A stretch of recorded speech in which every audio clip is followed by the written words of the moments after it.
Malam ini aku akan menceritakan teror mistis yang tidak kalah menyeramkan tentang pabrik angker yang konon katanya rutin menelan korban jiwa sebagai tumbal. Wawa kita mengirimkan cerita ini adalah seorang indigo. Dengan kemampuannya tersebut, dia dan keluarganya bisa tahu kalau si pabrik ini sudah mulai mencari tumbal lagi. Penasaran guys sama kisah selengkapnya? Jadi tanpa berlama-lama langsung masuk aja ke ceritanya ya. Check it out.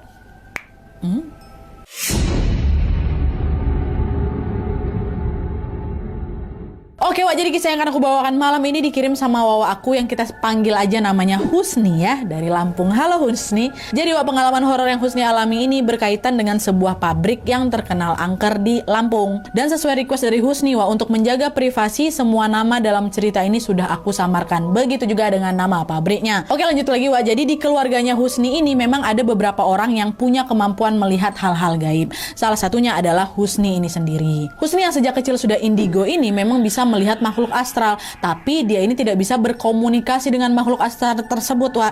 Karena Husni mengaku berkomunikasi dengan mereka-mereka itu Nadia adalah hal yang sangat-sangat aku takuti. Kalau sudah bisa berkomunikasi nanti mereka ngelunjak gitu istilahnya. Nah, karena kemampuannya itu Husni pun jadi bisa melihat tempat-tempat angker nih yang ada di sekitar rumahnya dia. Dan salah satunya yaitu sebuah pabrik besar yang ada di Lampung, yang kita sebut aja lah nama pabrik nih pabrik Lentera Luas Wak ya. Dalam penglihatannya Husni Wak, pabrik Lentera Luas ini tampak memiliki 4 gerbang goib yang masing-masingnya diisi oleh penghuni yang berbeda-beda. Pertama, gerbang yang pertama dihuni oleh sosok laki-laki tinggi besar. Badannya berwarna hitam, matanya melotot sampai mau keluar ya. Terus di gerbang kedua dihuni oleh sosok ular raksasa yang panjangnya dari depan pabrik sampai ke ujung belakang pabrik. Pabrik itu luas kali Wak, sebesar itulah ular tuh. Nah terus Wak, di lantai ketiga di pabrik itu dihuni oleh segerombolan Wak, yang gak cuma satu. Segerombolan kuntilanak jahat yang berbaju merah. Dan terakhir di gerbang 4 dihuni oleh sosok nyai. Dan selain keberadaan para penghuni gaib tadi Wak, pabrik Lentera Luas ini juga terkenal angker karena konon katanya pabrik tersebut secara rutin suka menelan korban jiwa sebagai tumbal mereka setiap tahunnya Wak. Dan biasanya kata si Husni ya, mereka akan mencari tumbal setiap mendekati tanggal 1 Suro. Kebetulan pula di depan pabrik itu juga terdapat jalan raya yang cukup besar Wak. Kita sebut aja lah nama jalan nih, Jalan Mawar Melati ya. Dan katanya Jalan Raya Mawar Melati ini sering menjadi tempat mereka dalam mencari mangsa.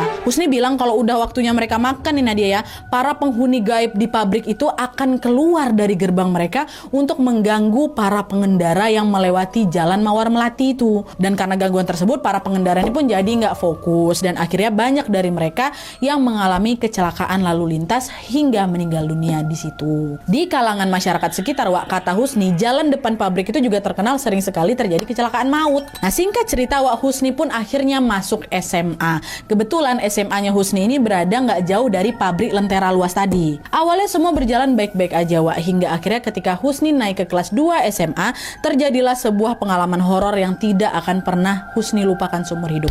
Jadi Wak, ceritanya pada saat itu SMA-nya Husni ini sedang mengikuti lomba pramuka antar sekolah.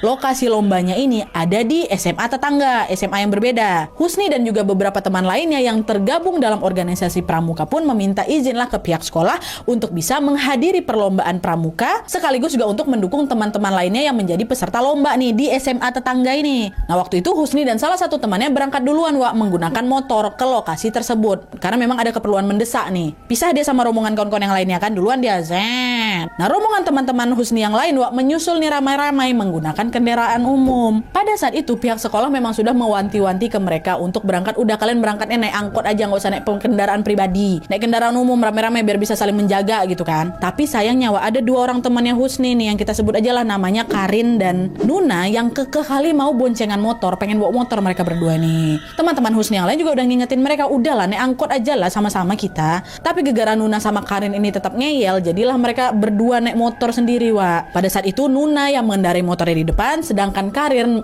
dibonceng tuh di belakang. Nah pas mereka udah setengah jalan Wak, Tiba-tiba Nuna minta tukar posisi sama Karin. Katanya waktu itu, Karin kok di depan lah, aku aja yang bonceng motor, nggak enak perut aku nih. Aku lagi haid hari pertama, kata si Nuna kan. Nah tuh akhirnya si Karin pun pindahlah di depan, Nuna yang jadi di belakang nih, dibonceng. Nggak lama kemudian mereka pun lanjut lagi jalan nih ke SMA tetangga itu. Nah tapi baru beberapa meter saja mereka berkendara, sebuah kejadian tragis yang tidak pernah mereka bayangkan pun tiba-tiba terjadi.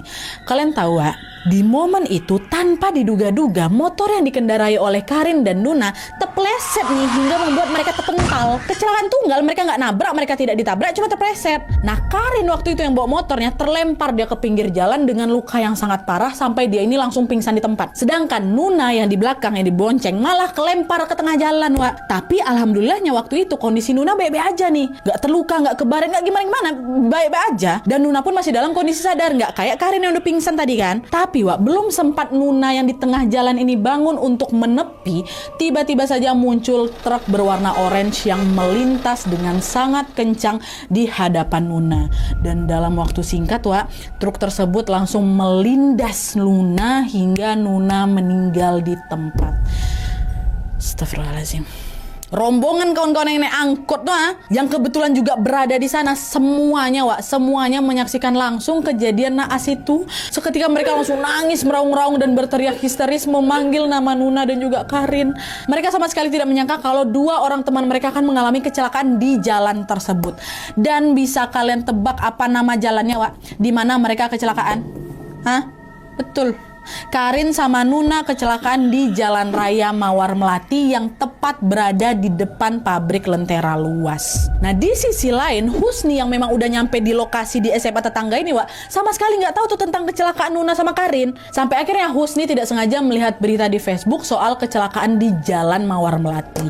Pas Husni nengok foto-foto kecelakaannya, Husni pun kaget bukan main ketika dia menyadari kalau pakaian yang dipakai sama korban adalah seragam pramuka sekolahnya dia. Dan pas Husni melihat lebih detail lagi, betapa terkejutnya dia ketika Husni sadar kalau di foto itu juga terpampang jelas motor yang tadi dikendarai oleh siapa? Nuna sama Karin. Di tengah rasa terkejutnya itu, Husni pun langsung buru-buru nelpon kawannya kan yang ada di rombongan angkot. Telepon untuk mengkonfirmasi berita tersebut. Dengan panik Husni nanya, "Halo, kalian di mana? Aku tadi lihat berita Nuna sama si Karin kecelakaan, itu betulan apa hoax itu?" Mendengar pertanyaan Husni, sambil menangis sesenggukan, teman yang di telepon tuh bilang, "Betul, itu bukan hoax, betul Karin sama Nuna kecelakaan, kami tengok sendiri tadi." Ya Allah, terus mereka gimana? Karin luka parah, tangannya sempat keseret dan harus dioperasi katanya. Kami udah bawa Karin ke rumah sakit tapi dia masih belum sadar, masih kritis dia. Astagfirullahaladzim, terus Nuna gimana? Kata Husni kan, "Nuna meninggal di tempat, kami nih langsung dia tadi kelindas." Kata kawan, ya Allah merinding aku. Husni pada saat itu nggak bisa berkata apa-apa lagi, dia shock bukan main. Padahal tuh kan akhirnya singkat cerita, Husni dan teman-temannya yang tadi baru aja selesai lomba pun langsung buru-buru ke rumah sakit tempat Karin dirawat. Pada saat itu kondisinya betul-betul chaos sekali. Nadia katanya mereka masih sangat shock dan juga terus menangis. Akhirnya beberapa guru yang ikut datang ke rumah sakit pun mengarahkan mereka untuk pulang dan melayat ke rumah almarhum Nuna. Sebelumnya katanya jenazah Nuna sempat diotopsi di rumah sakit, dan jenazahnya ini pun baru sampai di rumah duka pada jam 10 malam. Tanpa menunggu waktu yang lama, jenazah Nuna pun langsung disolatkan dan dimakamkan pada hari itu juga sekitar jam 11 malam gitulah, kata si Husni. Nah terus beberapa hari setelah Nuna dimakamkan, secara mengejutkan hal-hal janggal mulai terjadi nih. Kalian tahu seluruh teman-teman Nuna di organisasi pramuka sekolah itu mengaku bahwa mereka bermimpi bertemu Nuna. Tapi mimpinya nih beda-beda Ada yang mimpi ketemu Nuna dalam keadaan cantik kali si Nuna nih. Tapi ada juga yang bermimpi bertemu si Nuna dalam keadaan wajah sama tubuhnya Nuna ini mohon maaf hancur. Husni pun juga dimimpi Nuna loh Jadi ceritanya malam itu Husni ini bermimpi bertemu Nuna dalam keadaan yang begitu cantik. Dengan senyum khasnya, Nuna ini macam kayak melambaikan tangannya gitu loh ke Husni sambil mengatakan sebuah kalimat yang menyayat hati. Di momen itu, di mimpi itu si Nuna ini bilang, "Husni, kamu yakin gak mau ikut aku? Kenapa kamu gak bilang kalau Jalan Mawar Melati lagi nyari korban sekarang, Husni? Padahal kan kamu tahu, kok kamu gak ngasih tahu aku sih?" Kata dia, Dan tepat setelah mengatakan hal tersebut, wajah Nuna yang semula cantik kali itu tiba-tiba berubah jadi wajah hancur menyeramkan, kata si Husni, Wak. Husni gak mampu berkata-kata lagi, Wak. Dia hanya bisa menangis dan merasa bersalah. Sampai di sini aku yakin pasti dari kalian ada nih yang bertanya-tanya, kenapa Nuna bisa ngomong kayak gitu sama Husni? Nadia, apa salah si Husni? Emang si Husni ini tahu kalau akan ada kecelakaan di Jalan Mawar Melati nih? Nah jadi, Wak, ingat kan kalian tadi di awal aku bilang apa? Kalau Husni sama keluarga ini kan ada yang indigo kan? Nah ternyata kurang lebih seminggu sebelum Nuna dan Karin ini kecelakaan, Wak, Husni dan keluarganya ini udah punya firasat kalau pabrik Lentera Luas ini lagi mau cari tumbal. Pada saat itu tantenya Husni yang sama-sama indigo juga, Wak, sempat bilang sama Husni, Husni, kalau kamu bawa motor lewat di depan pabrik itu hati-hati ya, jangan ngebut-ngebut, kayak bentar lagi udah waktunya jin-jin itu nyari makan lah, nak, kata si tante ini. Oh iya tante, mereka udah pada mau keluar ya tante ya, kata. Iya nih, kayak bentar lagi mereka mau keluar. Kalau tante nggak salah tebak ini ya, yang tante lihat mereka ini lagi nyari korban dua orang, perawan dan perjaka. Nah, pokoknya kalau Husni lewat sana hati-hati ya, nak, jangan lupa berdoa, kata dia. Dan setelah mendengar ucapan dari tante tersebut, wah, seketika Husni pun merinding sebadan-badan. Husni langsung kebayang apa aja yang akan dilakukan oleh jin-jin penghuni pabrik itu. Karena biasanya, Wak, kata Husni, kalau udah datang waktunya minta tumbal kayak gini, Nadia, semua jin yang menghuni gerbang 1, gerbang 2, gerbang 3, gerbang 4 ini bakal keluar, langsung turun ke jalan mereka. Sosok laki-laki yang bertubuh hitam legam tuh, yang besar mata mau keluar tuh, dia akan menjulurkan lidahnya yang sangat panjang di jalan tersebut. Sosok ular yang menghuni gerbang 2 itu akan mengibas-ngibaskan ekornya ke kanan dan ke kiri di jalan itu. Terus para kuntilanak yang berbaju merah ini, Wak, yang ada di gerbang 3 itu akan mengganggu pengendara yang melamun dan juga nggak fokus. Dan sosok Nyai yang ada di gerbang 4 juga akan mengarahkan para korban tumbal sebelumnya, Wak, ya, untuk ikut mengganggu pengendara yang juga lewat di sepanjang Jalan Mawar Melati. Waduh, seram kali. Mereka turun langsung, Wak. Turun langsung kalau tiba saatnya makan, tuh turun langsung. Dan betul aja, beberapa hari kemudian setelah tantenya memperingatkan Husni untuk berhati-hati, secara mengejutkan di Jalan Mawar Melati itu betul-betul terjadi kecelakaan lalu lintas, Wak. Kecelakaan Nuna sama Karin tadi, Nadia, bukan. Sebelumnya, Wak, kabarnya ada anak sekolah yang melintas dan juga kecelakaan di jalan itu sampai meninggal dunia di tempat. Dan kalian tahu apa yang membuat Husni makin merinding lagi? Ternyata sesuai dugaan tantenya, yang menjadi korban dalam kecelakaan pertama itu adalah siapa? Seorang laki-laki masih sekolah, perjaka dia. Saat mendengar kabar kecelakaan yang menimpa laki-laki itu, Husni merasa kalau di momen tersebutlah pabrik Lentera Luas telah mendapatkan satu tumbal incarannya, yaitu seorang perjaka. Berarti tumbalnya kurang siapa? Kurang satu perawan lagi, ya kan, Wak? Nah, mengetahui hal itu, Husni pun jadi semakin was-was nih. Dari situ dia tahu kemungkinan besar nggak lama lagi akan ada kecelakaan lain dan korbannya pasti perempuan. Dari situlah Husni ini pun lebih berhati-hati supaya jangan sampai dialah yang menjadi korban selanjutnya. Dan ternyata apa yang dikhawatirkan sama Husni betulan terjadi, kan, Wak? Jalan Mawar Melati yang berada tepat di depan pabrik itu betul-betul kembali menelan korban jiwa perempuan. Tapi dari semua kemungkinan terburuk yang pernah aku bayangkan, Nadia, kata si Husni nih, aku sama sekali nggak pernah terpikir kalau tumbal berikutnya adalah teman aku sendiri, si Nuna. Nggak pernah, Donat. Makanya itulah, Wak, ketika Husni ini bermimpi bertemu sama Nuna ini macam marah gitu loh sama dia. Kenapa kok nggak peringatkan teman-temanmu ini kalau ternyata di pabrik itu lagi mau cari tumbal? Ngapa kok nggak peringatin aku? Dari situlah, Wak, Husni pun jadi merasa sangat-sangat bersalah gitu. Nah terus, Wak, beberapa saat setelah kematian Nuna, tiba-tiba pandemi merebaklah di Indonesia. Kondisi tersebut membuat sekolahnya Husni pun terpaksa menjalankan kegiatan belajar mengajar secara online, ya kan. Dan selain itu, Wak, pandemi ini juga membuat kondisi perekonomian keluarganya Husni ini ngedrop. Hingga akhirnya Husni pun mendapatkan tawaran kerja untuk membantu meringankan perekonomian keluarganya. Aku sebenarnya mau aja ikut kerja, Nadia, tapi yang membuat dia ini ragu adalah ternyata tawaran kerja tersebut berasal dari mana, Wak? Dari pabrik Lentera Luas tuh, pabrik yang udah banyak makan tumbal tuh, itu dia ditawarin kerja di sana. Dengan kondisi Husni yang indigo ini, Husni tuh sangat yakin kalau aku bekerja di pabrik itu, aku pasti akan ngerasa nggak nyaman kali. Kenapa? Karena tentu si Husni ini bisa melihat banyak sekali penghuni gaib di sana, kan, Wak? Kerja sambil ditengok setan, itu mas udah nggak enak kali itu rasanya. Tapi sayangnya, Wak, pada saat itu Husni nggak punya pilihan lain nih. Demi membantu kedua orang tuanya, dia pun nekat untuk menerima tawaran kerja di pabrik Lentera Luas itu. Di hari pertama Husni masuk kerja, Wak, ketika dia baru saja sampai di depan gerbang, Husni langsung dibuat nangis sesenggukan karena pemandangan pabrik yang ramai ramai kali sama makhluk astral Nadia. Segala macam hantu aku tengok di situ Nadia. Bahkan ya penampakan para korban kecelakaan pun ada aku tengok di situ. Husni yang sebenarnya ketakutan ini pun mencoba untuk tidak menghiraukan nyawa. Karena apa? Karena Husni khawatir kalau dia bereaksi berlebihan nantinya para makhluk astral ini malah notice nih kalau kok nengok aku ya kayak gitu. Nah dah tuh akhirnya Husni pun melanjutkan pekerjaannya seolah-olah tidak terjadi apa-apa. Di sana dia bekerja dengan sistem shift. Ada shift pagi, ada shift malam nih. Sampai akhirnya ketika Husni ini mendapatkan jatah shift malam, Husni merasa jadi semakin ketakutan lagi. Sekuat tenaga dia mencoba untuk tetap melawan rasa takutnya dan tetap masuk kerja dari sehabis Isya sampai jam 2 subuh. Pada takut kali aku tuh Nat. Sampailah pada suatu malam nih ya, pada saat dia lagi kerja shift malam sekitar jam setengah 12 malam nih, Husni kebelet mau buang air kecil. Karena udah gak tahan dia pun langsunglah berlari ke kamar mandi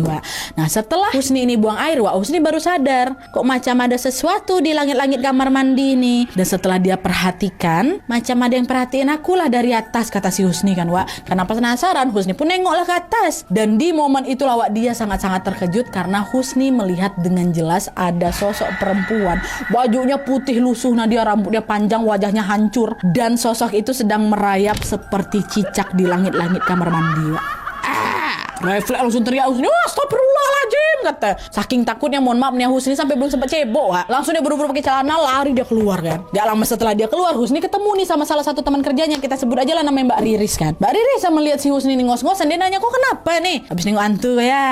Sambil bergetar ketakutan Husni pun bilang, iya Mbak, tadi ada di kamar mandi, ya Allah kaget kali aku. Wujud apa yang kau tengok? Kata Mbak Riris, perempuan merayap di dinding macam cicak Mbak. Aku belum sempat cebok lagi nih, boleh gak temenin aku ke kamar mandi lagi, takut aku Mbak. Iya Allah jorok. Ya udahlah sini aku temenin. Tapi jangan lama-lama ya. Mangku aja yang takut, aku pun takut. Ya yuk cepat nah. Nah dia tuh singkat cerita Husni pun betulan balik lagi ke kamar mandi itu ditemanin sama Mbak Riris. Waktu itu Husni masuk ke kamar mandi tanpa mengunci pintu dan Mbak Riris menunggu di luar kamar mandi itu. Setelah bersih-bersih Husni pun segera keluar untuk menemui Mbak Riris. Tapi di momen itu seketika si Husni ini jadi kebingungan Kenapa? Karena kalian tahu tepat di luar kamar mandi itu Husni melihat Mbak Riris tuh ada dua. Yang satu lagi berdiri nih menunduk di pojok kamar mandi itu, dan yang satunya lagi tampak sedang berjalan keluar dari lorong kamar mandi. Satu berdiri, satu pergi. Dan pada saat itu Husni ini menghampiri yang lagi berdiri dekat pojok tuh bukan yang lagi keluar. Disamperinnya lah kan si Mbak Riris ini. Terus ditepuk pundak Mbak Riris, dia bilang, Mbak, masa tadi aku nengok kok ada dua Mbak, yang satu lagi keluar lorong tuh, seram kali ya katanya. Dan setelah Husni mengatakan hal tersebut Mbak Riris hanya diam tanpa menjawab apapun. Di momen itu Husni mikir, kok diam aja Mbak Riris ini. Ada salah orang aku nih kayak pasti Mbak Riris jadi-jadian ini. Dan betul aja tidak lama kemudian Mbak Riris yang semula menunduk itu tiba-tiba langsung memalingkan wajahnya sambil menatap si Husni. Seketika Husni merinding sekujur tubuh gegara dia melihat wajahnya Mbak Riris yang di depan mata dia tuh rata mukanya. Kan betul. Dengan segala keberanian dia punya, Husni pun langsung berlari terbirit-birit keluar dari kamar mandi itu. Salah, ternyata Mbak Riris yang betul tuh yang keluar tuh lah. Nah selama bekerja di pabrik itu ada banyak sekali penampakan horor yang Husni lihat sendiri di pabrik itu. Tapi alhamdulillahnya Husni ini tetap kuat gitu untuk melanjutkan pekerjaan di sana. Gimana lagi himpitan ekonomi kan, mau nggak mau lah terima aja. Hari-hari pun berlalu sampai akhirnya Husni ini mengalami sesuatu yang membuat dia betul-betul udah nggak tahan lagi kerja di situ. Jadi ceritanya nih pada suatu hari ada pengumuman yang mengatakan bahwa pabrik ini akan bagi-bagi daging gratis. Awalnya Husni sama kawan-kawannya senang kali sama pengumuman itu. Dapat daging gratis. Padahal bukan Idul Adha tuh Nat. Kita mau dapat daging gratis nih, makan enak. Nah tapi nggak lama kemudian si Husni ini melihat sebuah pemandangan yang membuat bulu kuduk yang macam mau copot merinding lagi Donat. Kalian tahu secara mengejutkan dalam penglihatannya si Husni nih di sebuah pekarangan di pabrik itu dia melihat seperti ada 4 orang manusia dewasa dan 1 anak kecil yang lehernya terikat macam hewan. Anehnya nih semua orang di pabrik itu melihat orang-orang itu dalam wujud sapi dan kambing. Cuma Husni aja yang nengok mereka dalam wujud manusia. Aduh merinding aku. Itu tuh manusia diikat. Itu kenapa kawan-kawan aku bilang itu sapi? Di situ perasaan Husni udah nggak enak Nah pas dia pulang ke rumah dia ceritakanlah hal tersebut ke keluarganya kan. Sambil menangis ketakutan Husni ini bilang, Pak Ibu tadi di pabrik tuh ada orang diikat-ikat. 4 orang dewasa, ada pula 1 anak kecil Bu. Aku tanya sama temanku ngapa orang tuh diikat. Kata teman-teman semua tuh hewan Bu, tapi Husni nengoknya tuh manusia.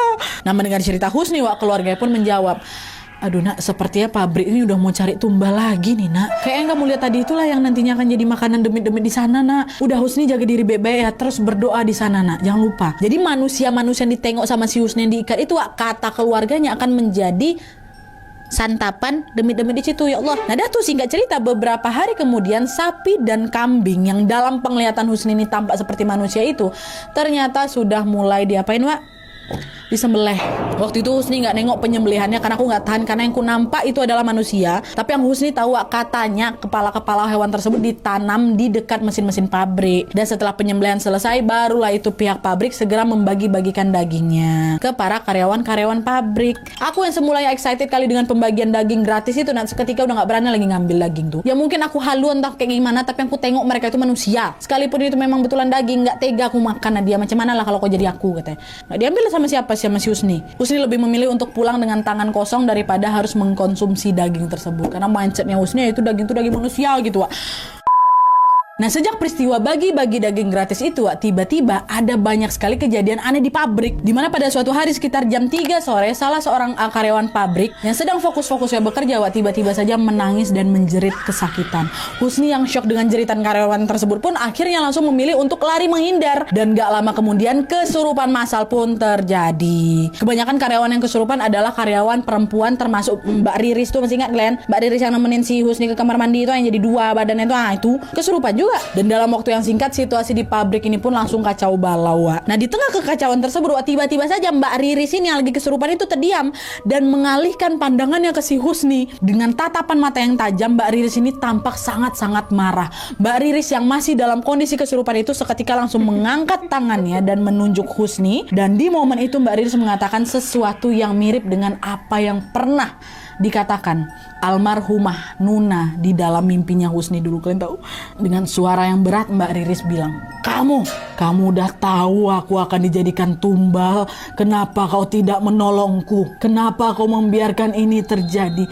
Memang manusia gak punya hati kau, katanya. Mendengar hal tersebut Husni langsung kaget sekaget-kagetnya. Dulu ketika Nuna temannya meninggal karena kecelakaan di jalan sama orang Melati itu, Husni merasa sangat bersalah kan Wak, karena dia tidak sempat ngasih tahu Nuna untuk berhati-hati. Dan sekarang hal itu kembali terulang lagi. Husni tahu kalau pabrik itu sedang mencari tumbal, tapi dia tidak punya kemampuan untuk membebaskan para korban yang ada di situ. Di detik itu Husni langsung sedih dan seketika merasa bersalah hingga dia langsung linglung. Untungnya ada nih Wak, salah satu karyawan yang segera menarik Husni keluar. Kejadian kesurupan massal tersebut pun membuat karyawan dipulangkan lebih cepat dari hari biasanya. Husni pulang ke rumah masih dalam keadaan shock dia Wak. Dia pun langsung masuk kamar dan menangis sesenggukan hingga ketiduran. Baru tuh Husni bangun sekitar menjelang maghrib gitulah. Tapi anehnya ketika Husni bangun, badannya terasa macam kaku Wak, macam orang ketindihan. Husni mencoba untuk teriak tapi suara nggak keluar. Dia cuma bisa menangis tanpa mengeluarkan suara sedikit pun. Dan belum sempat Husni ini bisa bangun dari ketindihannya Wak, dia kembali dibuat panik lagi. Dia kembali dibuat terkejut lagi setelah menyadari apa yang sebenarnya terjadi. Pada saat Husni mencoba memperhatikan sekitarnya dengan detail, dia baru sadar bahwa ternyata badannya ini jadi terasa kaku gegara. Ada sosok besar yang nindih dia. Dan bisa kalian tebak sosok apa yang ada di badannya siapa ini? Sosok tersebut adalah salah satu penghuni pabrik Lentera Luas. Dia adalah sosok penghuni gerbang 1 yang tinggi besar, badan hitam, mata melotot macam mau keluar tuh dia. Dan diketahui ternyata sosok ini mengikuti Husni sampai pulang ke rumah Wak. Dia terus melotot sambil dijulurkannya lidahnya ke si Husni itu. Dan tepat di depan matanya Husni, sosok itu berkata, "Seharusnya hari itu kau yang mati." Kata dia. Apa gak makin bergetar ketakutan aku tuh Nadia. Dan setelah dia omongin gitu pun si Husni ini masih belum bisa bersuara Wak. Alhasil apa, Husni hanya mampu membaca doa dalam hati aja. Gak lama kemudian barulah itu azan maghrib berkumandang. Dan tepat pada saat itu sosok tadi pun tiba-tiba menghilang. Bersamaan dengan hilangnya sosok tadi, tubuh Husni pun seketika udah bisa digerakkan lagi Wak. Dan dengan panik Husni pun barulah situ langsung berteriak, "Astagfirullah Bapak Ibu, tolong Husni." Teriakan Husni yang sangat kencang itu pun sontak langsung membuat kedua orang tuanya panik, langsung menuju ke kamar si Husni. Mereka gedor-gedor pintu kamar si Husni kan gak bisa dibuka Wak. Husni buka pintunya, Husni kenapa buka pintunya, kata mamanya. Waktu itu kalau Mas Kalina dia nggak ada tenaga aku buat bergerak buka pintu tuh. Akhirnya apa? Pintu pun didobrak paksa sama bapaknya. Dan setelah itu barulah kedua orang tuanya Husni mencoba menenangkan Husni sembari Husni bercerita tentang apa yang baru saja terjadi. Pak tadi gini katanya kan. Dan setelah mendengar cerita dari Husni, kedua orang tuanya si Husni cuma bilang udah, Husni keluar aja dari pabrik itu. Pabrik itu memang udah lama nggak beres. Sekarang kamu fokus aja melanjutkan sekolah, nggak usah lagi ikut mikirin ekonomi keluarga anak, biar nanti bapak sama ibu yang ngurus. Adalah tuh betul singkat cerita akhirnya si Husni ini pun resign lah dari pabrik Lentera Luas. Awalnya Husni mengira dengan resignnya dia otomatis semua gangguan itu akan berakhir, Wak. Tapi ternyata dugaan dia salah. Sejak memutuskan untuk keluar dari pabrik itu, Husni malah mengalami hal-hal janggal di luar nalar. Pernah nih pada suatu malam ketika si Husni ini tertidur, dia tiba-tiba mimpi melihat kedua orang tuanya, Wak, yang lagi diikat macam hewan tuh kalian. Dan dalam mimpi tersebut Husni mendengar bapaknya bilang, Husni pergi, biar bapak sama ibu yang jadi korban mereka. Husni jangan sampai ikutan juga. Husni harus pergi sekarang, kata bapaknya kayak gitu. Nah belum sempat si Husni ini melarikan diri, Wak, dia malah melihat orang tuanya ini tiba-tiba dieksekusi. Shocklah si Husni langsung, jangan, kenapa keluargaku juga kalian jadikan korban, setan kalian ini semua ya. Dan mendengar teriakan Husni di mimpi itu, beberapa sosok ini pun langsung datang ditangkap si Husni. Dan ketika Husni mau dieksekusi juga nih, tiba-tiba muncul seseorang yang menghampiri si Husni. Dia bilang, bangun, kamu nggak baik lama-lama di sini, ayo bangun, kata si sosok ini. Dan setelah mendengar suara tersebut, Husni pun tiba-tiba terbangun lah itu dari mimpinya dengan perasaan campur aduk. Dan ketika si Husni bangun, wah, Husni sadar kalau ternyata dirinya sudah tidak berada di kamarnya lagi, melainkan dia ada di ruang tamu dalam keadaan dikelilingi oleh banyak saudara dan juga tetangga serta keluarganya. Wah, ada apa nih kok rame-rame kalian di sini semua? Aku kenapa? Kata si Husni sambil nangis. Mama yang bilang, kamu tadi tidur sambil nangis, nak. Ibu coba bangunin kamu tapi kamu nggak bangun. Nah, tantenya Husni yang kebetulan juga ada di sana, yang juga indigo itu, Wah, akhirnya menyarankan mereka untuk memanggil Ustadz saja. Tantenya ini bilang kalau para penghuni pabrik tersebut ternyata sudah pada tahu kalau Husni bisa nengok mereka, Husni bisa tahu jam makan mereka, dan sosok-sosok itu katanya membawa jiwanya Husni ke alam mereka. Mengetahui hal tersebut, tantenya Husni ini bilang kalau Husni harus segera ditangani. Akhirnya singkat cerita, Ustadz pun datanglah ke rumah mereka dan tanpa menunggu waktu yang lama mereka pun langsung melakukan proses ruqyah. Dan ternyata betul pula tuh Nadia, kata siapa? Kata si Husni. Memang banyak jin-jin dari pabrik yang nempel di tubuhnya si Husni. Tapi alhamdulillahnya setelah diruqyah, para jin itu pun berhasil dibersihkan. Sekarang Husni pun dapat menjalani kehidupan sehari-hari dengan perasaan tenang tanpa gangguan apapun. Kita doakan saja semoga Husni dan keluarganya selalu dalam lindungan Allah Subhanahu wa taala. Amin ya rabbal alamin.